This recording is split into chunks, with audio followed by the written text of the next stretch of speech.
Ya está en el aire Juan Manuel Cao. A fondo. Rusia no descarta enviar tropas a Cuba y Venezuela si Estados Unidos sigue presionando en el conflicto ucraniano. La amenaza, no encuentro otra palabra, sutil o no, la hace el viceministro de Relaciones Exteriores del Kremlin, Sergei Ryabkov, quien encabeza la delegación de Moscú a las conversaciones con representantes de Washington, representantes de la OTAN y de la Organización para la Seguridad Europea. Nos acompaña en la mesa el coronel Octavio Pérez, coronel retirado del Ejército de los Estados Unidos. Gracias por estar acá. Andrés Reinaldo, periodista, director editorial de América CB Network. Muchas gracias, Andrés, por estar acá. Y tenemos a Eric de la Fuente, vía internet, analista político internacional, profesor de Relaciones Internacionales de la Universidad Internacional de la Florida. Si me lo permiten, quiero empezar con Eric de la Fuente, a ver que me interprete. Él conoce muy bien el tema ruso, ha vivido, creo que viviste en Ucrania, ¿no? Correcto. Ajá, ¿qué es esto de que si siguen las presiones van a mandar tropas a La Habana y Caracas? Bueno, primero esto demuestra que Putin está dispuesto a escalar las tensiones mucho más porque, como hemos conversado anteriormente, mantener Ucrania en su esfera de control es su prioridad número uno, además de otras de los países alrededor. Número dos, ya hay tropas rusas en Venezuela y elementos militares en Cuba. Así que al decir este tipo de declaraciones, lo que está diciendo es, bueno, si la OTAN piensa tener más tropas cerca de la frontera de nosotros también estamos dispuestos a tenerlo, pero dice también que Cuba y Venezuela están dispuestos a jugar el juego este. Y por último, yo creo que esto ha sido una serie de pasos que ha estado tomando Putin durante las negociaciones. Recordemos que las tropas a la frontera de Ucrania empezaron cuando se estaban empezando conversaciones con el secretario Blinken. Después, esta invasión a Kazajistán, ¿no? Realmente los soldados rusos que enviaron para acabar con las protestas y controlar que no se caiga el gobierno. Y ahora estas declaraciones de alta tensión que demuestran que el Kremlin está dispuesto a elevar estas tensiones pensando que puede obtener del occidente lo que necesita alrededor de Europa Oriental en sus intereses. A ver, profesor, usted dijo algo que a mí también, y lo había comentado con Octavio antes de empezar el programa, con el coronel, que también esto habla de a qué está dispuesta Cuba y Venezuela, por supuesto. De hecho, las amenazas estas del vicecanciller ruso, de Sergei Ryabkov, saltaron, y esto es importante, en respuesta a una pregunta muy concreta por parte de una periodista que parecía, da la impresión, estar enviada para provocar ese tipo de respuesta. Vamos a verlo. Может быть любая провокация. Мы не дадим возложить на нас ответственность за потенциально очень тяжелые последствия этого. Мы просто предупреждаем, что нужен натовский откат. Рассматривается ли вообще вероятность развертывания российской военной инфраструктуры в странах за пределами Европы? Ну, например, вот возьмем ту же Венесуэлу или Кубу. Я не хочу ничего не подтверждать, ничего не исключать здесь тоже не буду. Su pregunta y su sonrisa, ¿tú sí, crees? Claro, no, es una pregunta de cajón, una pregunta de desastre. Mandada a hacer, ¿no? Para que conteste eso y él lo deje en el aire. Lo cual yo no dudaría, Cuba se mete en un juego peligroso, eso le puede retrasar en cierto modo su campaña por restablecer unas relaciones más o menos normales con Estados Unidos o el tipo de relaciones que ellos quieren establecer con Estados Unidos. Pero mira, aquí lo determinante es que tanto Rusia como China han advertido que no solo que es una administración débil, sino que la misma sociedad norteamericana ha perdido en cierto modo una confianza en sus valores, ha perdido en cierto modo una confianza en el papel de Estados Unidos en el mundo. Entonces ellos, para Rusia y China debe ser una tentación muy grande medir que no solo se trata de enfrentar un gobierno que quizás no esté dispuesto a llegar a las consecuencias extremas que habría que llegar para evitar esto, sino que además la misma sociedad, la misma opinión pública está dividida y en muchos sentidos confundida. ¿Cómo no? Vamos a ver, coronel, ¿Qué dijo Jake Sullivan, que es el asesor del presidente para la seguridad nacional? Yo creo que se vio obligado a responder. A ver.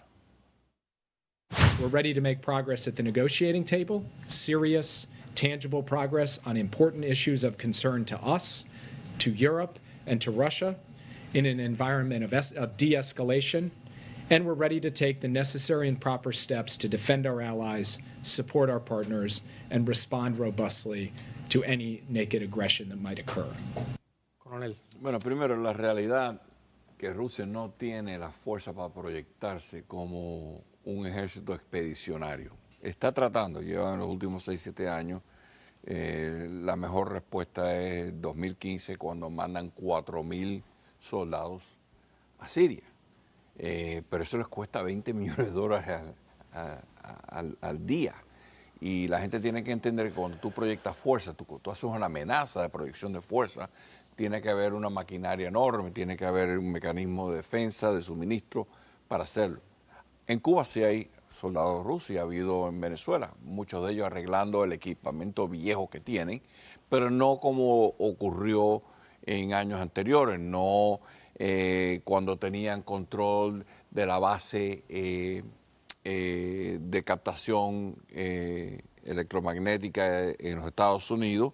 ¿Qué pudieran hacer los rusos en caso de que esto no llegara? Porque en realidad lo que han llegado a un impasse.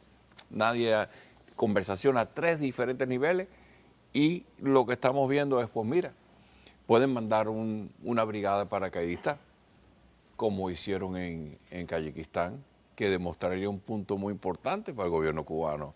Mira, en todo caso que aquí se revuelquen, los rusos me van a mandar me van a defender. Me van a defender. Entonces, eso pudiéramos visitas. Primero, la Marina de Guerra rusa está toda desconchambrada. El portaaviones está en reparación hasta el 2023 y el otro almirante Kushnev... Como dice el portaaviones que Rusia tiene un solo el único portaaviones que tienen ellos está ahora siendo reabastecido.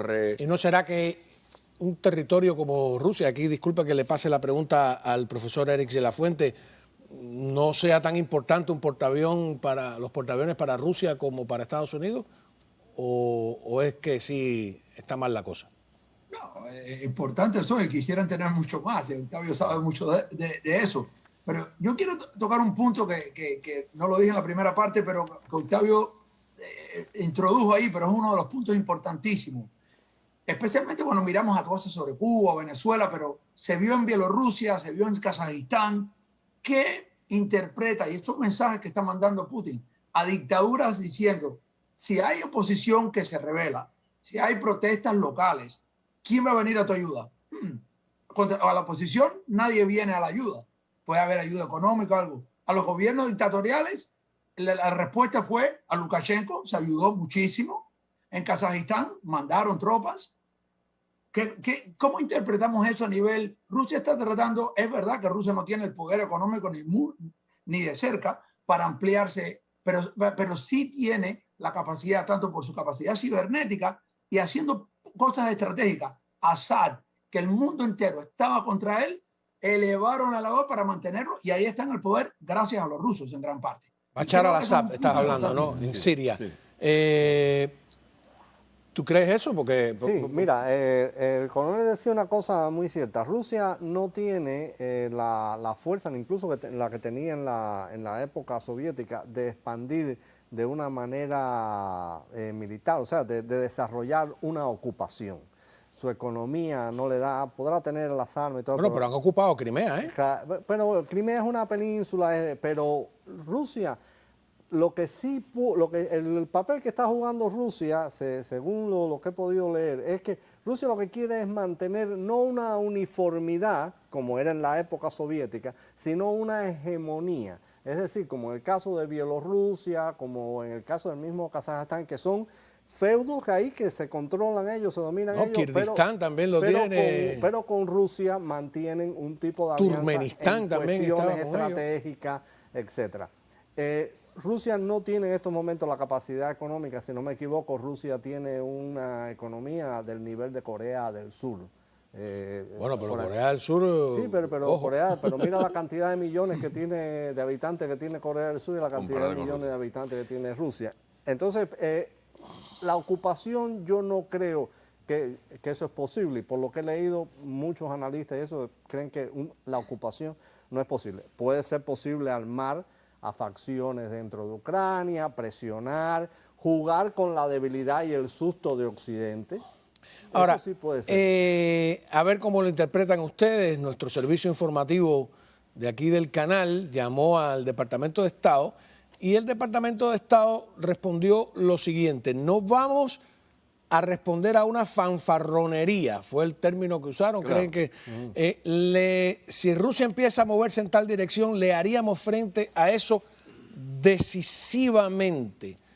¿Son palabras o tienen un peso?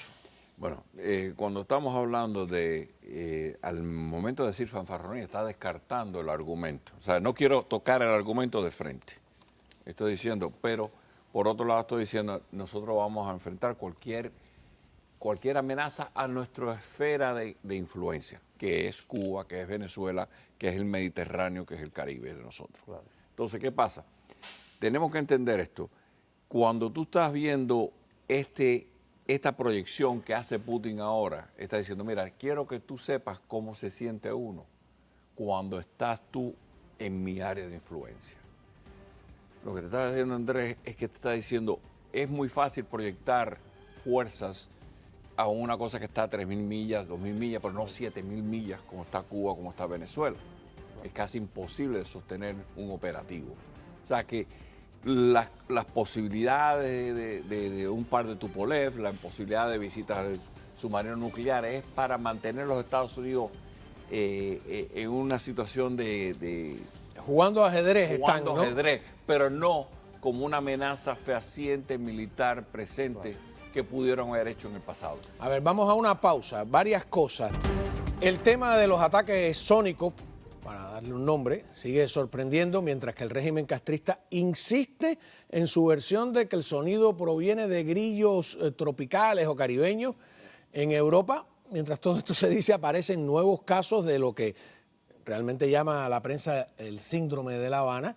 Hay un caso en París, hay 3 en Ginebra. Vamos a hablar de eso, vamos a seguir hablando también del tema de Rusia y de China, o el coronel Octavio Pérez acá, Andrés Reinaldo, periodista y director de América CB, y el profesor de Relaciones Internacionales de la Universidad Internacional de la Florida, Eric de la Fuente. Eric, ¿tú crees que es Rusia o es China el que está detrás del síndrome de La Habana? Especulando, claro.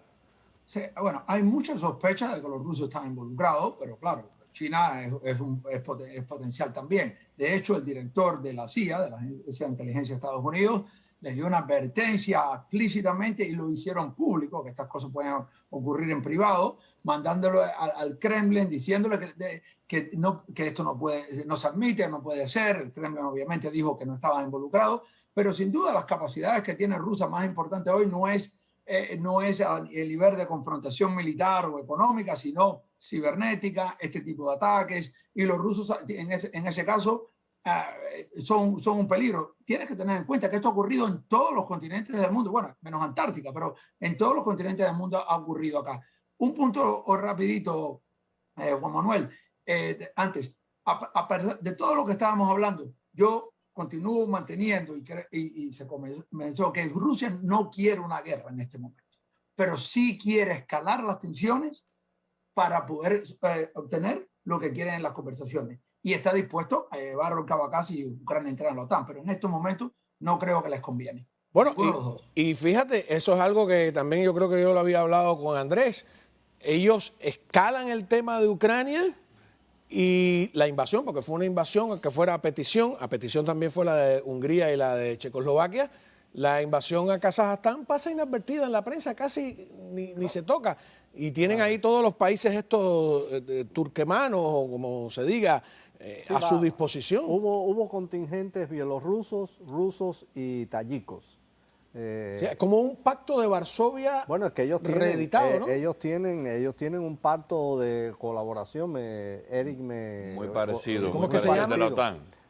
tienen un pacto de cooperación, esas repúblicas. Date cuenta que de las 15 repúblicas soviéticas, solo hay 5, si no me equivoco, que son independientes verdaderamente del Kremlin. Sobre todas las demás, el Kremlin tiene... Bueno, las del Báltico, ¿no? Exacto, solo hay 5. Moldova, las 3 del Báltico, el resto, y Ucrania, el resto tienen Siguen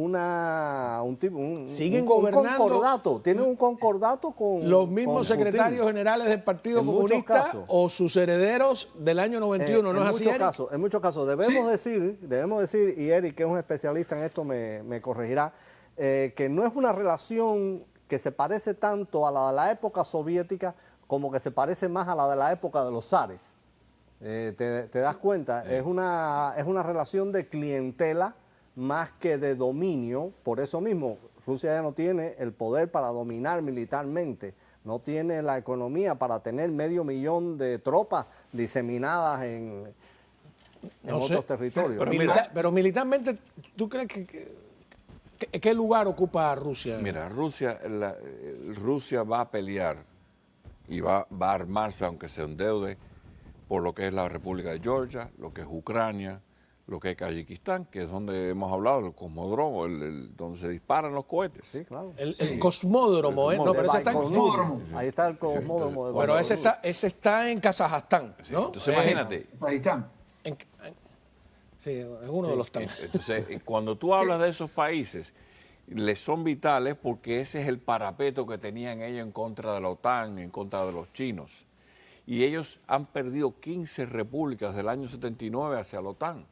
Por eso esta amenaza, esto es evidente. Cuando tú miras el Concilio de Foreign Affairs, Rand Institute, Carnegie Endowment, el Centro para Estudios Estratégicos, todos coinciden que lo que Rusia, el interés geopolítico de Rusia es retener esa área de influencia y van a hacer todo posible hasta endeudarse, pero proyectarse eso no es fuera una de esa área. mentalidad del siglo XX antigua, o sea, como decía Harari, ¿qué sentido tendría hoy llegar y ocupar Silicon Valley? Si lo que vale ahí es otra cosa, no es la manera de pensar. Pero hay una cosa importante ahí, son muy ricos. Juan Manuel. ¿Cuál es? Es un poco en la mentalidad rusa, inclusive personas que no están a favor de Putin. El tema de la OTAN, acercándose a un tema tradicionalmente, como acaba de decir Octavio, y que no es bien, y la OTAN no es bien vista dentro de Rusia, inclusive. Entonces eso también ayuda al discurso de Putin internamente que tiene problemas. Y una cosa interesante de lo que se estaba hablando ahora, hay 6 repúblicas, ¿no? Letonia, Lituania y Estonia, los Bálticos, y las 3 que no están en el Báltico tienen algo en común, Moldavia, Georgia y Ucrania. Las 3 tienen zonas separatistas controladas por el Kremlin. Moldavia tiene a Transnistria, Georgia tiene Osetia del Sur y Abjasia, y obviamente en Ucrania está el este, donde está toda la zona del Donbass, que es Donetsk y Luhansk. Y esas responden al Kremlin. Sí, claro, porque además hubo una movilidad de rusos hacia esas zonas que yo creo que con toda la intención, ¿no? de crear colonias de alguna manera o aumentar las que ya estaban, ¿no? Bueno, en la época soviética. Sí, en la época soviética. Yo creo que también la estrategia rusa no solo es mantener un control por tener a los gobiernos en Asia Central, como mencionaste, o en Bielorrusia, cerca al Kremlin, o si no, mantener áreas de conflicto que no quieran anexar, porque países con áreas de conflicto no van a ser aceptados en la OTAN. Ya a mí me dicen en Ucrania que el mensaje le ha llegado que no piensen entrar en la OTAN, por lo menos en los próximos 10 años, es que está fuera. Veremos si es verdad. Pero eso es lo que ya se dice bastante ahora en los círculos. A ver, pero vamos a ver qué dice, por ejemplo, Victoria Nuland, que es subsecretaria de Estado. Ella, lo que entendí yo es que le dijo a Rusia, ustedes no tienen que meterse en esto. A ver. Second, NATO poses no threat to Russia either, unless, of course, Russia chose to pose a threat to NATO. NATO is a defensive alliance whose sole purpose is to protect its members. Decisions regarding NATO membership are up to each individual applicant country and the 30 NATO allies. No one else has a voice or a veto in those decisions. Bueno, ahí es verdad, si se dejan, como que dicen en el lenguaje popular, si se dejan meter el pie, Rusia mañana va a decidir quién entra y quién no entra a la OTAN. Bueno, es que volvemos a esto. Rusia quiere preservar ese espacio que históricamente ha preservado respecto a Europa occidental y respecto a China, que también, entonces, hay una cosa que también está en la historia rusa, que es la inseguridad territorial de Rusia. Desde el tiempo de los zares. Desde el tiempo de los zares, los gobernantes rusos sufren, las élites rusas sufren la gran inseguridad de cómo controlar ese inmenso territorio, de lo vulnerable, que en realidad lo es, ese inmenso territorio a cualquier tipo de incursión, porque a pesar de que Rusia es enorme, tiene una población de 100 y pico de millones de habitantes, no tampoco es como China, que tiene 1 billón de habitantes, ¿te das cuenta? Entonces hay ahí un componente demográfico, hay un componente tecnológico. Estados Unidos dentro de 10 o 15 años va a estar un punto de avanzada en la tecnología militar que va a ser prácticamente imposible desafiarlo. Hay muchas cosas. Además de eso, la economía rusa y la economía china están frente a un periodo de contracción. Sí. Si ellos tienen un momento de conseguir algo, es ahora. El mundo estamos, es posible. Elon Musk estaba hablando ayer que el mundo va a una recesión. Señores, vean esta inflación rampante que está subiendo aquí. Yo viví como teniente en el año 78, 14% de inflación en los Estados Unidos. Ya estamos al 7%.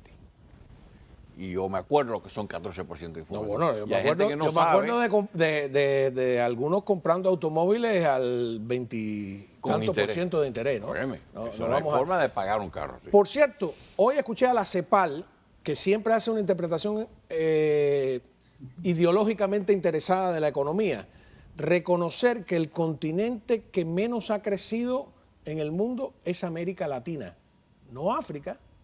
No Asia.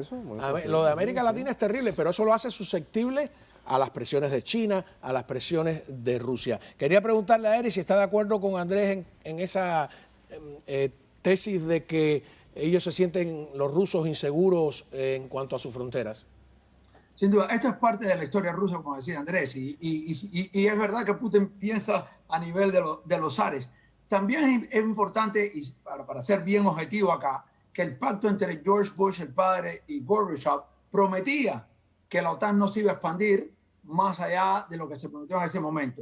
Y incluir a países como Bulgaria, Rumanía, Polonia, fue algo que no estaba dentro de un pacto con un aliado con Gorbachev, por lo cual es fácil para Putin vender internamente que esto es un peligro. A ver, Eric, ¿qué me estás diciendo? Disculpa, a ver si te entiendo. Porque otras veces aquí también me ha dado esa impresión, de que ese discurso que a nosotros nos causa rechazo internacionalmente de Putin, nacionalmente, a él le va muy bien con ese discurso. A él le ayuda, a él no le ayuda mandar tropas porque ahora una situación económica así como el coronavirus. Pero hablar de que la OTAN está incursionando cerca, está lleno de historia, la historia está llena de ejemplos del occidente acercarse hacia las fronteras rusas, hay ese peligro interno momental que siempre tiene, y también que el pacto que se hizo después de la Guerra Fría. ¿Y eso lo ayuda a mantenerse en el poder? ¿Perdón? Que si eso lo ayuda a mantenerse en el poder, porque ya es casi como... Le ayuda ayuda a cambiar la narrativa. ¿Estamos hablando de Navalny? ¿Estamos hablando de la oposición rusa que ha crecido mucho? No. ¿De qué estamos hablando? La OTAN contra Rusia. Eso siempre es un discurso que sirve internamente. Hay un grupo de personas que piensa que en el año 1980 se le debió haber ofrecido a Rusia la entrada en la OTAN. Y otro gallo cantaría hoy. Es muy probable. Si se hubiese ofrecido en ese momento histórico que estaban en el piso. Con Yeltsin. Con Yeltsin, donde los Estados Unidos tuvo que gastarse 280 mil millones de dólares para ir a rescatar todo el uranio que se había fabricado para que no cayera en manos terroristas, donde los Estados Unidos y muchos países tuvieron que ir a la ayuda. Donde hubo que mandarle comida, hubo puentes aéreos de comida. Puentes aéreos de comida como en la Segunda Guerra. Así, sí. Ese fue el momento varios miles de millones de dólares, no fue uno ni dos. Sí. Ese fue el momento donde posiblemente, si se aceptaba a Rusia en ese momento... Pero Rusia quería, es la pregunta, Eric. Bueno, yo creo que eso estaría por ver, pero hubiera sido conversaciones muy interesantes. No creo que es tan fácil. Lo que sí le recomendaron al presidente Reagan y Bush es meter a Ucrania en la OTAN en aquel momento. Y vamos a tener bien claro, ahora vemos una retórica muy favorable, muy pro Ucrania, etcétera. Pero por mucho tiempo, especialmente a principios del 2000, cuando hubo las primeras grandes protestas en la Ucrania independiente, Europa Oriental no quiso a Ucrania.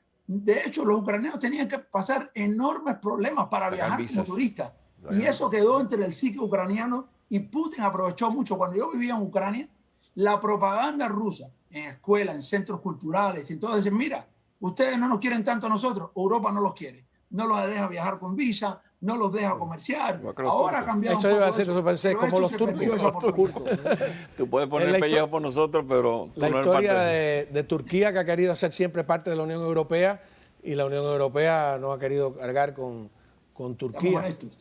Ahora, lo cierto sí es que Rusia tuvo, y las élites rusas tuvieron durante esos años iniciales, después de la caída de la Unión Soviética, la expectativa de que Occidente se acercara más, de que fuera más generoso, de que se burlaran menos de ellos. Sí. Hubo toda una serie de factores culturales, políticos y económicos que a mi juicio se descuidaron.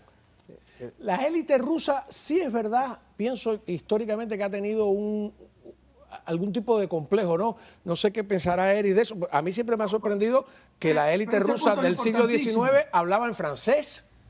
Bueno, sí. O sea, la francesa había que emularlo. Fue construido por arquitectos franceses e italianos. Pero ese punto que se acaba de hacer es fundamental, porque no solo había expectativas, muchos se jugaron su carrera política avanzando las ideas occidentales, y realmente Putin, que es muy ruso y entiende muy bien a los rusos, saca eso siempre. ¿Cómo se burlaron de nosotros? ¿Cómo se burlaron de nosotros? Y no como Unión Soviética. Diciéndolo, cuando uno ve la televisión rusa, siempre está el mensaje.